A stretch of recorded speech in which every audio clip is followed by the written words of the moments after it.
حدیث نمبر 630۔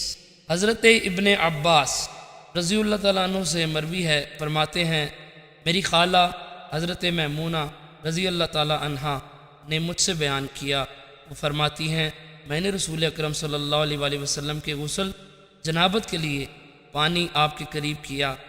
آپ نے اپنے ہاتھوں کو 2 یا 3 مرتبہ دھویا، پھر برتن میں ہاتھ ڈالا، پھر اپنی شرم گاہ پر پانی ڈالا اور اسے بائیں ہاتھ سے دھویا، پھر بائیں ہاتھ کو زمین پر اچھی طرح رگڑا، پھر نماز کے وضو جیسا وضو کیا۔